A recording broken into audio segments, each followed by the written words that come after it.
Ismail Qemali mund të quhet lideri politik shqiptar I cili përmbylli një etapë të mendimit nacionalist shqiptar, etapë që filloi me Vasopashën në vitin 1879, kur ai për herë të parë përpunoi një dokument ideologjik I cili u quajt edhe dokumenti ideologjik I lidhjes Prizrenit. Ajo që ja vlen të theksohet është fakti që ai për herë të parë shprehet për autonomi të viseve shqiptare brenda perandorisë osmane. Për të evoluar mendimi politik dhe nacionalist shqiptar me Sami Frashin, por për herë të parë shprehet nëse perandoria osmane bie,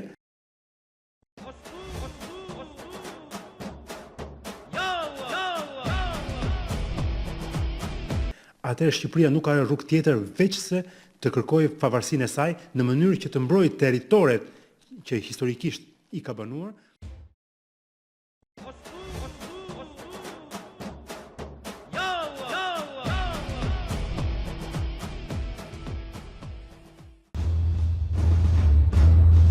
Duhet pranuar se qëndrimet e perandorisë otomane, ndaj ndërmarrjes së Ismail Qemalit pas zbarkimit të tij në Durrës, kanë qenë konfuze. Gjatë udhëtimit për në Vlorë, në një rast Ismail Qemalin e lajmërojnë se valiu I Janinës kishte lëshuar urdhër për ta arrestuar.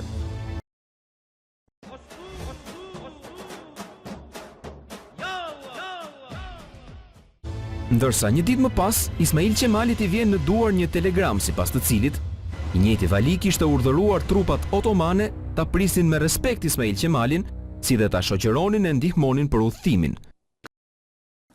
Akoma territoret të Shqipërisë vazhdonin të ishin nën zotrimin e ushtrisë osmane, nën drejtimin e pushtetit lokal osman, e tillë ishte dhe Lushnja. Dhe drejtuesi kajmekani I qytetit kishte të gjitha mundësitë që ta arrestonte Ismail Qemalin.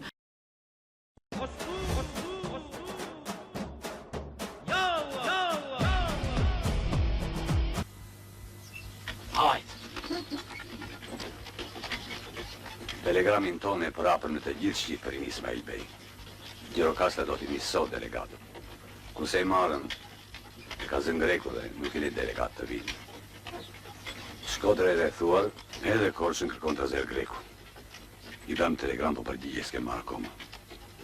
Ndërsa serbët po ja frenë Durrësit. Ta shtova lodhin dhe ta prisha gëzimin Ismail Bey. Jo dhe mirë vlla. Ne u kthym vatan me mendet mbledhur. Në Bukuresht ne mendonim akoma për autonominë e Shqipërisë. Po kur në Vjenë morën vesh se diplomatë të fuqive të mëdha, fatin I mëdheut ton e hodhen pazar dhe ushtritë e ballkanikëve po cotojnë trojet tona, kuptuam se nëse perandoria osmane bie, atëherë Shqipëria nuk ka rrugë tjetër veç se të kërkojë pavarësinë e saj.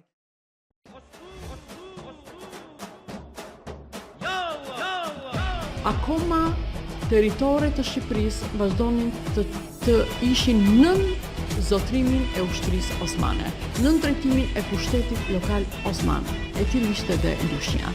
Dhe drejtuesi kajmekani I qytetit kishte të gjitha mundësitë që ta arrestonte Ismail Qemalin.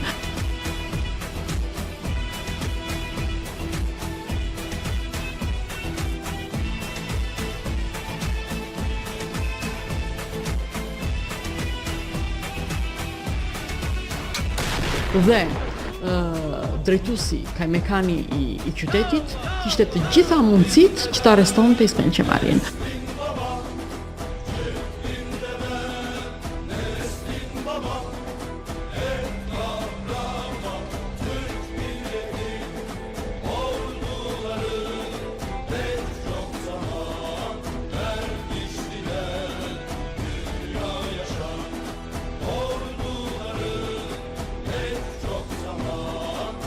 Dhe drejtuesi kajmekani I qytetit kishte të gjitha mundësitë që ta arrestonte Ismail Qemalin.